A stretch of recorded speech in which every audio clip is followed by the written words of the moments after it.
Voy a invitarlos, hermanos, a considerar la palabra de Dios en esta hermosa mañana. Doy gracias a Dios, hermanos, por la vida que Dios nos ha concedido, y bueno, en esta mañana también agradezco al Señor Jesús por un año más de vida que le permitió a mi esposita, hermanos, y que el día de ayer pues casi me alcanza. Estamos, hermanos, soy mayor que ella 3 años, pero por 35 días casi me alcanza, ¿verdad? Brinca a un año más cerca y solo soy 2 años mayor que ella. Le digo, por poquito me alcanzas, déjame apuro yo también para no me vayas a alcanzar. Pero gracias a Dios, pues todavía estamos aquí, amén, y damos gracias a Dios por ello. Vamos a abrir nuestras Biblias, hermanos, ahí en el Evangelio según San Juan. Y bueno, estamos, hermanos, en estos días ustedes escucharán la tradición popular, ¿verdad? Donde se conmemora, se celebra, se festeja y se prepara mucha gente para el día de la Pascua, ¿verdad? Lo que es el conocido del día de la resurrección. El diablo siempre ha tratado, hermano, de manchar la buena palabra que ha sido dejada para instrucción nuestra, y bueno, ya la llena de mercadotecnia, de cosas por el estilo, y obscurece el verdadero mensaje de lo que es este acontecimiento glorioso, ¿verdad? Y eterno, que nos trajo a la iglesia la oportunidad, ¿verdad? El beneficio y el privilegio de entrar también a esos atrios del Señor a través de la victoria de nuestro Señor Jesús allí en el sepulcro al resucitar de entre los muertos. Y quiero, hermanos, que hoy consideremos, hermanos, este pasaje, el cual se encuentra en la carta de Juan, en el Evangelio según San Juan, mejor dicho, en el capítulo 20. Vamos a leer del versículo 1 en adelante y vamos a considerar, hermano, esta palabra el día de hoy, amén. Vamos a ponernos de pie, iglesia. Vamos a pedirle a Dios que su Espíritu Santo vaya ministrando nuestros corazones, ¿te parece? Que sea su Espíritu quien hable a nuestros corazones, que podamos percibir la enseñanza que Dios trae para nosotros en esta mañana.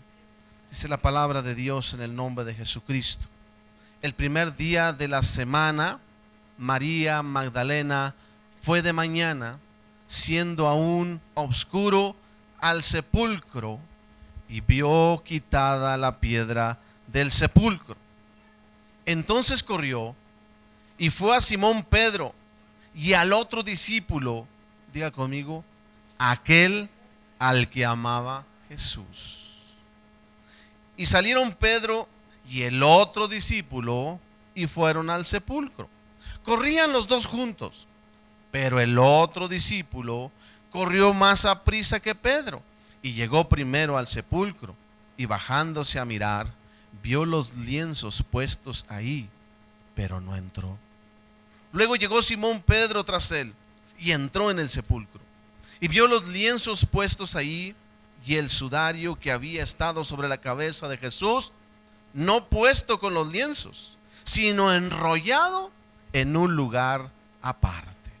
Entonces entró también el otro discípulo que había venido primero al sepulcro y vio y creyó, porque aún no habían entendido la escritura que era necesario que él resucitase de los muertos. Versículo 10. Y volvieron los discípulos a los suyos, pero María estaba afuera llorando junto al sepulcro. Y mientras lloraba se inclinó para mirar dentro del sepulcro y vio a 2 ángeles con vestiduras blancas que estaban sentados, el uno a la cabecera y el otro a los pies, donde el cuerpo de Jesús había sido puesto.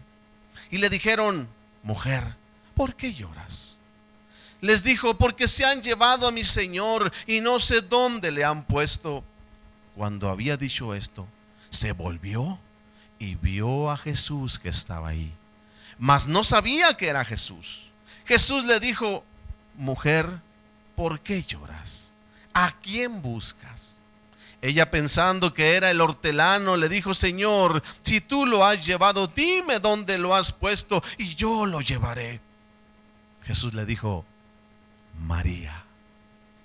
Volviéndose ella le dijo: Raboni, que quiere decir maestro. Jesús le dijo: no me toques, porque aún no he subido a mi Padre. Mas ve a mis hermanos y diles: subo a mi Padre y a vuestro Padre, a mi Dios y a vuestro Dios. Toma tu asiento, iglesia.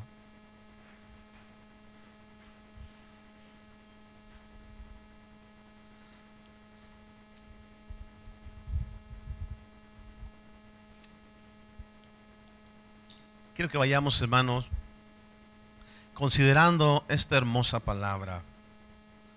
La palabra de Dios, hermano, nos enseña que es necesario que todos los que ya hemos sido bautizados, levanten la mano todos los bautizados aquí, todos los bautizados, bien, todos los bautizados debemos ir, ¿verdad?, en aumento en nuestra madurez, creciendo, ¿verdad?, no volviendo otra vez a los viejos rudimentos. Para mí sería algo tener que volver a enseñarles a ustedes acerca del bautismo, del arrepentimiento, de la resurrección. Eso lo dice la palabra de Dios. Tenemos que ir hacia la perfección. Hebreos 6, 1 al 3 dice: por tanto, dejando ya los rudimentos de la doctrina de Cristo, vamos adelante a la perfección, no echando otra vez el fundamento del arrepentimiento, de obras muertas, de la fe en Dios, de la doctrina de bautismo, de la imposición de manos, de la resurrección de los muertos y del juicio eterno. Sin embargo, sé que aquí hay personas que todavía no dan ese paso de obediencia, todavía no toman ese compromiso con Dios, y este mensaje es para los dos. Los que buscamos en Dios crecer y encontrar esa luz que alumbre nuestro camino hacia la madurez, y también para aquellos que todavía no comprenden el propósito de Dios para su vida. Inicia el versículo 1 hablando acerca de María Magdalena, una mujer que muy de mañana, siendo aún oscuro, fue al sepulcro y se encontró con un panorama inesperado para ella. Y dice la Biblia que llegó y encontró quitada la piedra del sepulcro. La piedra del sepulcro no estaba ahí, había sido quitada. ¿Recuerdan cuando Jesús fue a visitar a su amigo Lázaro, quien tenía 3 días de fallecido? Y Jesús les dijo a los hombres: vayan y ¿qué? Y quiten la piedra, remuevan esa piedra.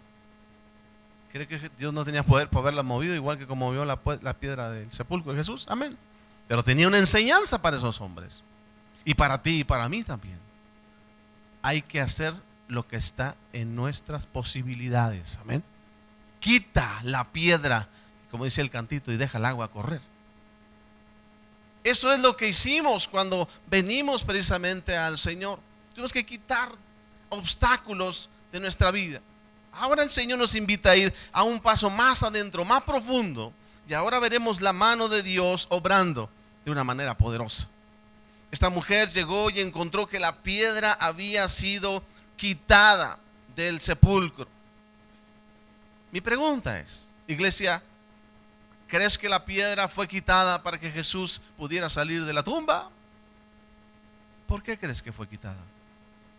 Para que sus discípulos pudieran entrar a la tumba. Esta piedra que había sido puesta ahí es precisamente, hermano mío, esa pesadez que en mucho cristiano todavía pesa sobre su espalda. Es una opresión, es la piedra de la opresión. Y Dios tiene poder para quitar eso. Nosotros no podemos moverla. ¿Qué es lo que mueve esa piedra? Es el poder de Dios para quitar de nuestra vida toda opresión. Y lo mueve nuestra fe. Estas mujeres y estos hombres fueron al sepulcro. ¿Qué los movió salir de donde estaban muy de mañana rumbo al sepulcro? Una fe. Una fe que en ellos había sido sembrada por el mismo Señor Jesús, al declararles que un día Él iba a padecer mucho, iba a morir, pero al tercer día iba a resucitar. Y ellos iban con una fe en estas palabras que Jesús había sembrado en sus corazones. Entonces esta primera escena en la cual se encuentra María de frente es una piedra quitada, removida de su lugar. Fue un panorama sorprendente y profético para esta mujer, la cual dice la Biblia que entonces, ¿qué hizo esta mujer? Corrió, diga conmigo, corrió, y fue a Simón Pedro y al otro discípulo, a aquel al que amaba Jesús. He titulado este mensaje El enigmático discípulo amado. Lo encontramos en este pasaje. Misterioso nombre del discípulo amado, que en la Biblia, cuando habla de este discípulo, solo se refiere al discípulo amado. No dice y el nombre, quién era el discípulo amado, sino siempre pone la característica el discípulo amado. No existe el registro donde diga y era este el nombre del discípulo amado. Sin embargo, tiene una enseñanza muy poderosa para nosotros y cada uno de sus hijos. Esta enseñanza, en este misterio, el cual encierra y tenía tantas cualidades que para los demás discípulos era algo sorprendente. Inicia este discípulo con un encuentro personal con Jesús. ¿Quién era este discípulo amado? No dice la Biblia su nombre, al final lo vamos a comprender. Sin embargo, ¿dónde aparece en escena este discípulo amado? Dice la Biblia que era discípulo de Juan Bautista. Fue uno de los dos primeros discípulos de Jesús. Eran discípulos de Juan el Bautista. Fue precisamente Juan el Bautista quien acerca a estos discípulos a Jesús. Y la Biblia dice que Andrés y otro discípulo, ahí entra en escena el discípulo amado. Andrés, hermano, ¿verdad?, de Simón, Pedro. Andrés era discípulo de Juan el Bautista y otro discípulo juntamente con él, al ver a Jesús, ¿verdad?, porque se encontraron Juan el Bautista y el Señor, y aquellos discípulos se quedaron impactados con el ministerio del Señor y se acercaron y dijeron: ¿dónde vives?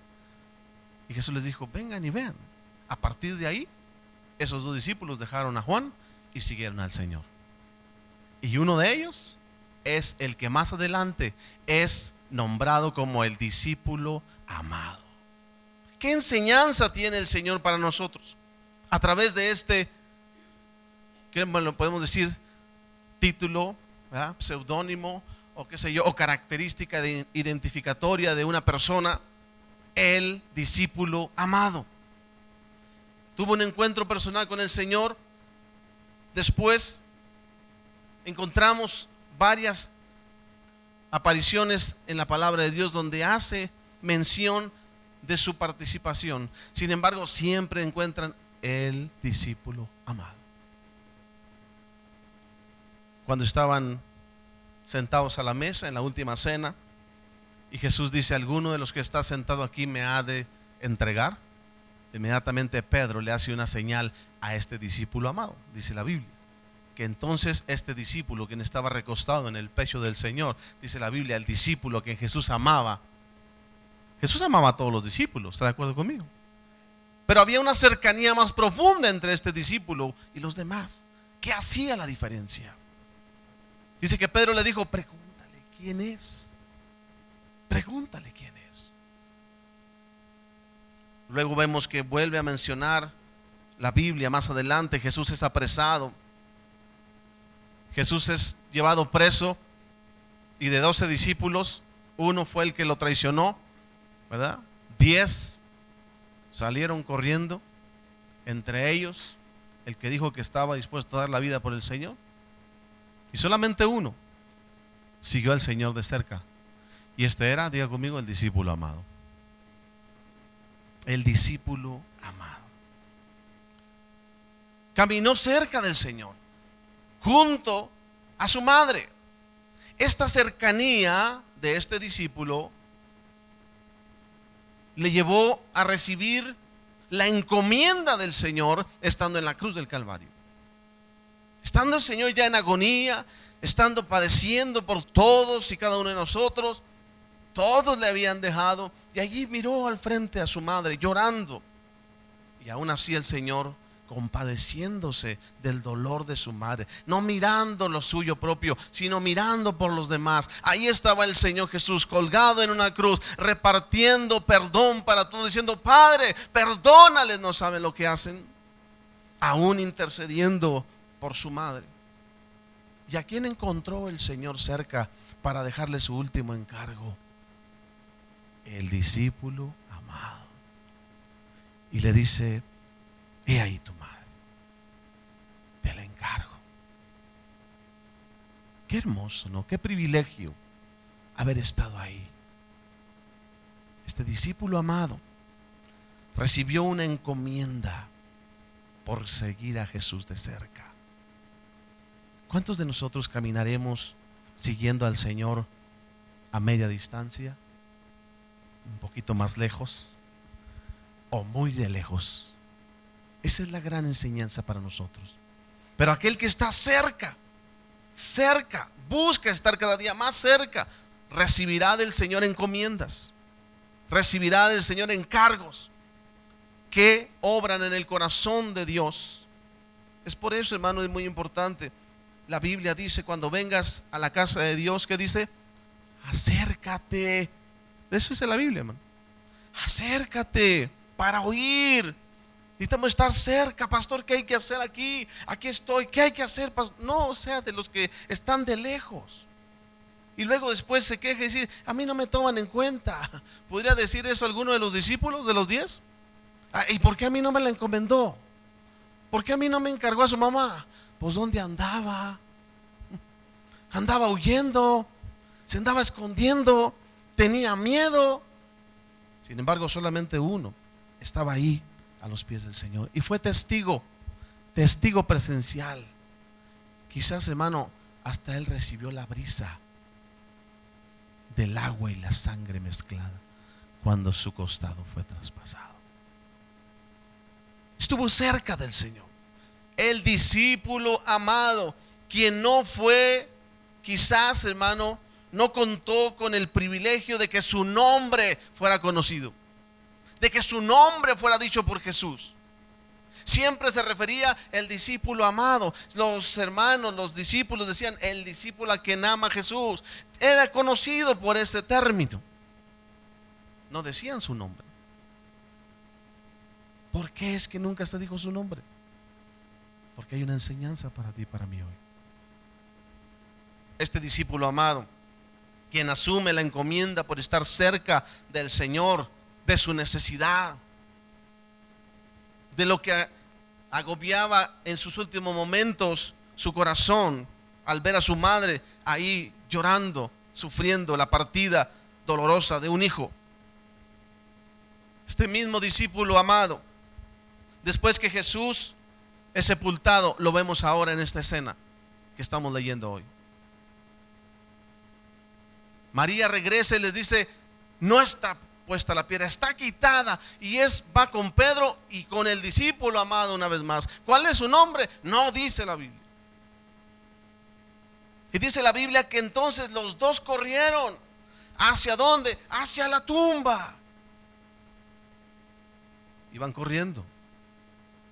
Sin embargo, el discípulo amado era más ligero, quizás más joven, quizás más condición, o quizás el deseo de volver al lugar donde estuvo su maestro, donde había sido puesto el cuerpo del maestro, le llevaba con una velocidad increíble que dejó atrás a Pedro. Pero al llegar, dice la Biblia en el versículo 4, corrían los dos juntos, pero el otro discípulo, refiriéndose al discípulo amado, corrió más a prisa que Pedro y llegó primero al sepulcro. y bajándose a mirar, vio los lienzos puestos ahí, pero ¿qué dice? Pero no entró. ¿Cómo se imagina usted?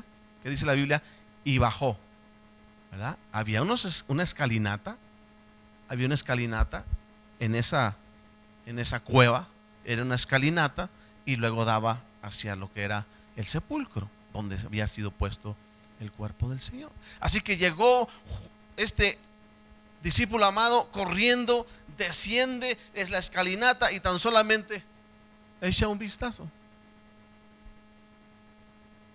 Y esperó, y llegó entonces Pedro, y dice el versículo siguiente: luego llegó Simón Pedro tras él. ¿Y qué hizo Pedro? Entró al sepulcro. Entró Pedro al sepulcro. Pedro era aventado. Si algo lo caracterizó a este discípulo fue que era aventado. ¿Qué detendría al discípulo amado de entrar? ¿Qué sería? ¿Qué piensa usted? No sé.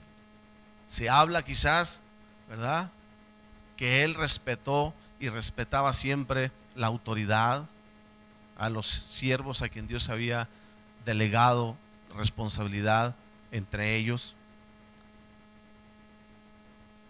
Reconocía a Pedro como a quien Jesús le había dicho: apacienta a mis ovejas. Lo veía como el líder, por lo tanto le dio su lugar. Él llegó primero.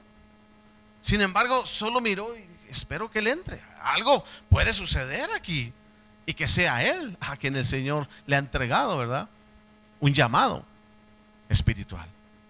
Llegando Pedro entró, y dice la Biblia que miró ahí los lienzos. Quizás también este discípulo se acordó de alguna palabra descrita en Marcos capítulo 9 versículo 35, que el que quiera ser el primero deberá ser ¿qué? El último. Pudiera haber sido, ¿verdad?, que ya llegué, bueno, pues ahora que entre. O quizás otro versículo vino a su mente que dijo: y los postreros serán primeros y los primeros serán postreros. Alguno de nuestra era contemporánea, ¿verdad?, e inconverso, claro, diría que no hay que llegar primero, sino hay que saber llegar, ¿verdad? Alguno, ¿verdad? ¿Qué pasaría por la mente de este discípulo amado? Entró Pedro y observaron un panorama verdaderamente profético. Versículo 7 nos habla que el sudario que había estado sobre la cabeza de Jesús no estaba puesto con los otros lienzos, sino ¿cómo estaba, iglesia? Enrollado y en un lugar como aparte. Los discípulos llegaron y empezaron solamente a mirar lo que allí estaba, los lienzos, ¿verdad?, el sudario, cómo estaba, dónde, la piedra quitada. Todo eso para ellos era una palabra profética a su espíritu directamente de Dios. Y allí estaban los discípulos plasmados. Quizás no se decía ni una palabra el uno al otro. Estaban completamente perplejos. Era el Espíritu Santo que les estaba ministrando en sus corazones una palabra directa de Dios. Los lienzos les enseñaron algo. El sudario, el cual, ¿saben lo que es el sudario? Precisamente de recibir el sudor, ¿verdad?, que se enredaba en la cabeza del difunto, cubrir su cabeza. Desde aquí vemos que nuestro Dios al cual servimos es un Dios de orden también. Amén.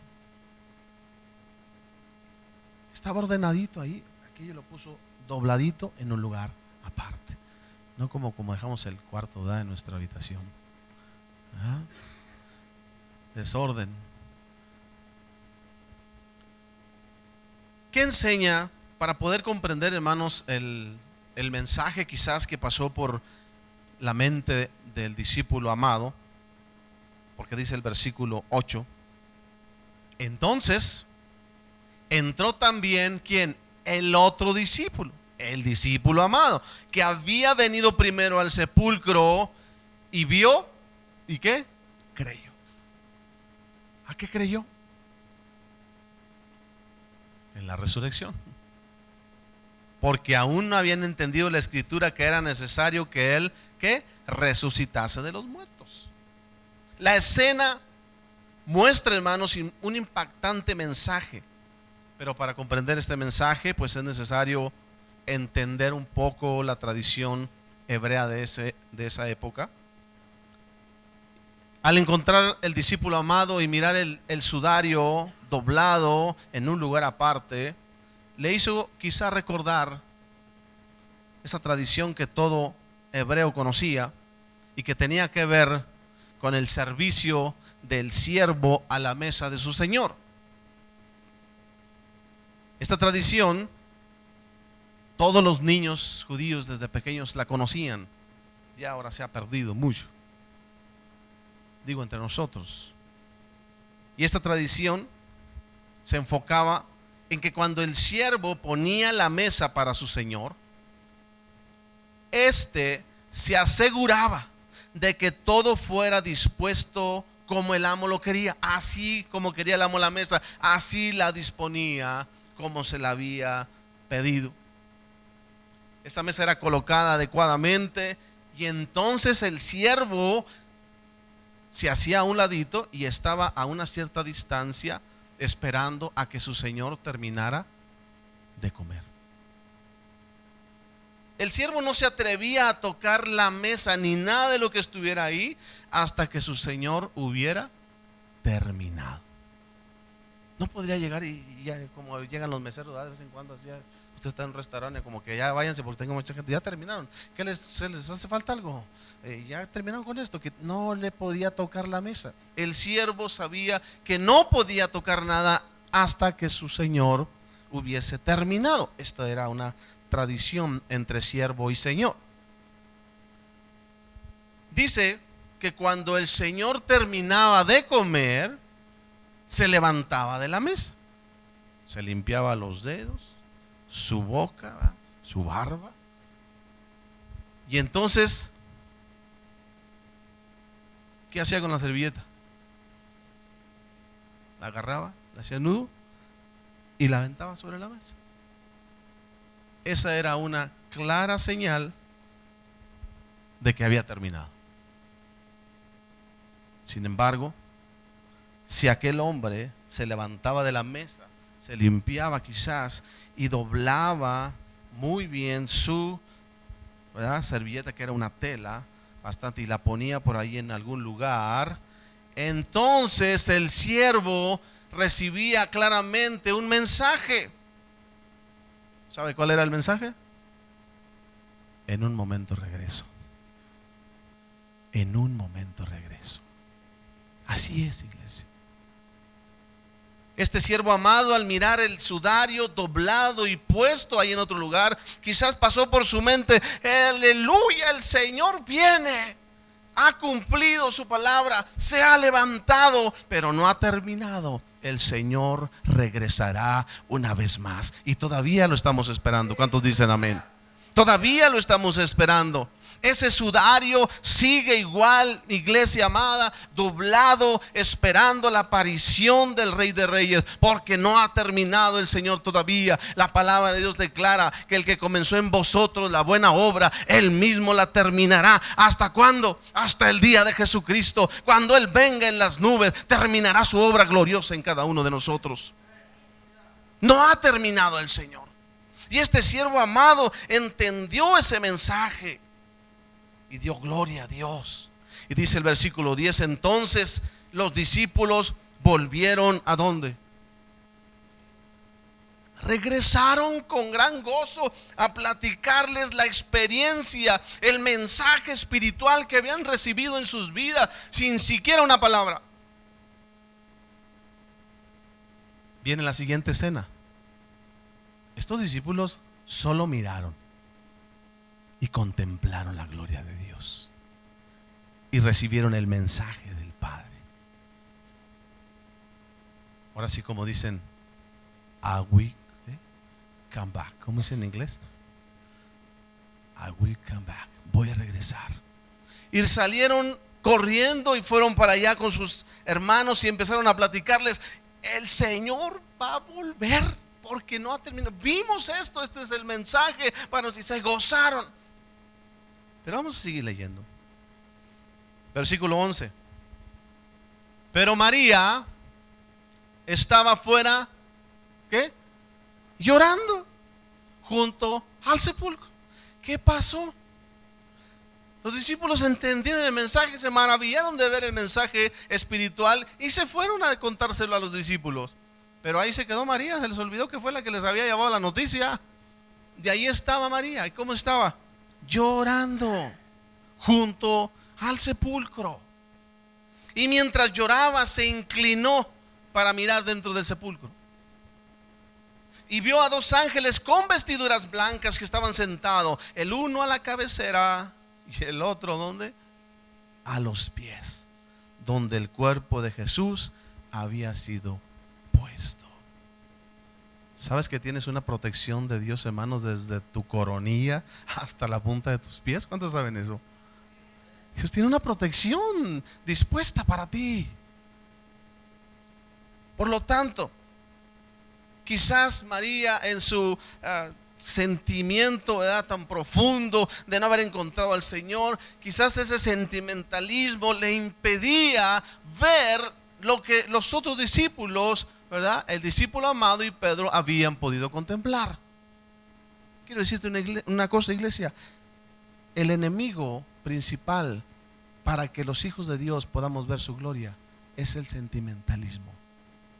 Impide mucho para que veamos la gloria de Dios. Y aquí lo ejemplifica la palabra de Dios precisamente con esta mujer, María Magdalena. Y es conocida por qué, María Magdalena. ¿Por qué es conocida María Magdalena? Por la que lloraba siempre, ¿no? La que lloraba y lloraba y lloraba. Era muy emotiva.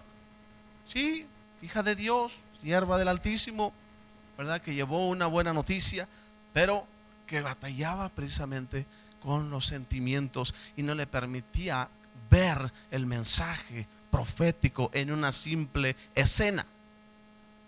Esta mujer no tan solamente dio sus solos lienzos y el sudario aparte dobladito, sino que ahora fue a algo más grande. ¿Qué vio esta mujer? Versículo 12. Y vio a dos ángeles.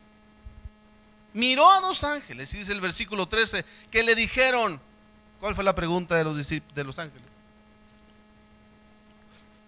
¿Por qué lloras? ¿Por qué lloras? Y les dijo: porque se han llevado a mi Señor y no sé dónde le han puesto. Cuando había dicho esto, dice que se volvió. O sea, volteó. ¿Y qué dice? Y vio a Jesús que estaba ahí. Sin embargo, no le conocía. No reconoció al Señor Jesús. Le miró. Amén. Vio dos ángeles. Vio al Señor y no les conoció. ¿Cuántos de nosotros estamos así, iglesia? Aun si el Señor mismo está frente a nosotros hablándonos su mensaje y no le conocemos. Creemos que es el hotelero, ¿cómo dice la Biblia? El hortelano. Sí, ha de ser esto, ha de ser lo otro. Es el mismo Señor que nos está hablando. Algo más todavía personal tuvo que utilizar Dios con esta mujer. Dice en el versículo más adelante: Jesús le dijo: mujer, ¿por qué lloras? Cuando le dijo mujer, no entendió. ¿Por qué lloras? ¿A quién buscas? Ella, pensando que era el hortelano, le dijo: Señor, si tú lo has llevado, dime dónde lo has puesto y yo lo llevaré. Todavía estaba, hermano, sumergido en ese sentimientos encontrados dentro de sí que no le permitían ver quién estaba frente a ella. Hasta que Jesús dijo: María. Al escuchar, hermano, esas 5 letras o ese nombre, algo se sembró dentro de ella. Algo saltó dentro de ella. Que dice la Biblia que entonces, volviéndose ella, le dijo ¿cómo? Raboni, que quiere decir maestro. ¿Te puedes imaginar la escena? ¿Te puedes imaginar a María y escuchar la voz del Señor que le dice: María, maestro? Así como en cámara lenta, yo no sé, hermano, ¿verdad? Una melodía de esas angelicales, celestiales. María corrió al maestro. Le conoció, le reconoció. Había estado ahí con ella platicando. Y dice el versículo más adelante, ¿qué dice? Jesús le dijo: no me toques, porque aún no he subido a mi Padre. Mas ve a mis hermanos y diles: subo a mi Padre y a vuestro Padre, a mi Dios y a vuestro Dios. Yo sé que usted me dirá: pastor, ¿por qué dijo el Señor que no lo toque? La traducción original de esta palabra viene precisamente del griego memou aptou. ¿Usted dirá: ¿y eso qué es, pastor?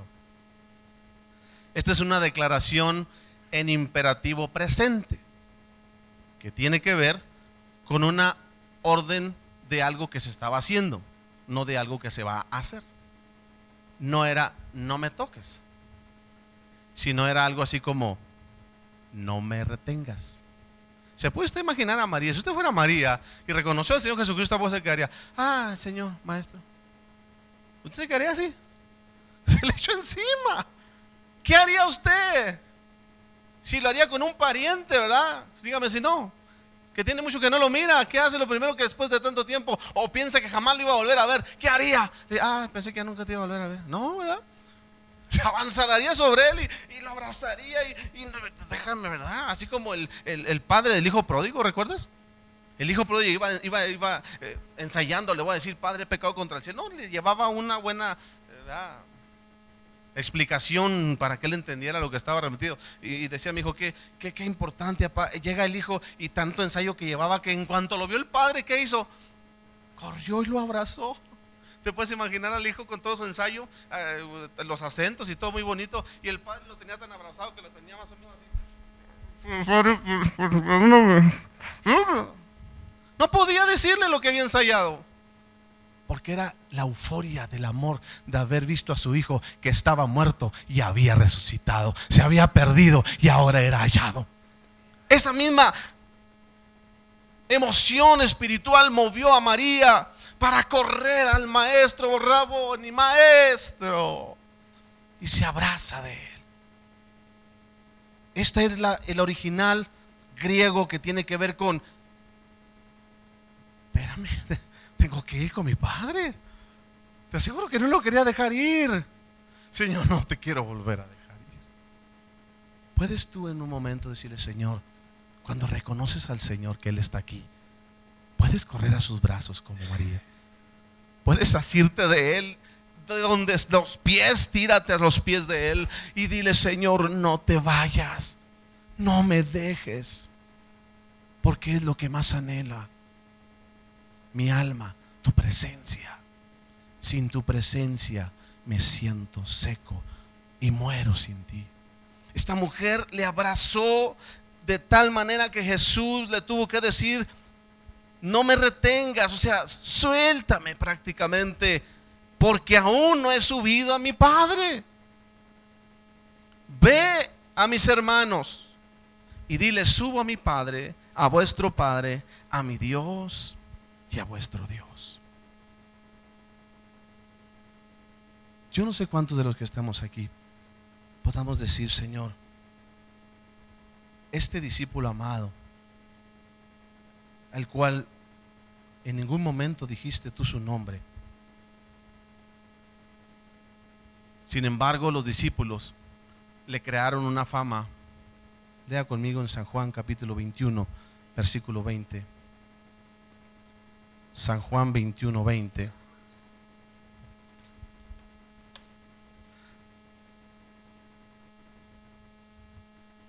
de entre mis 5 hermanos, uno de ellos o más de 2 de ellos siempre argumentaron que yo era el chiple de mi mami. Se salió lo bueno, salió.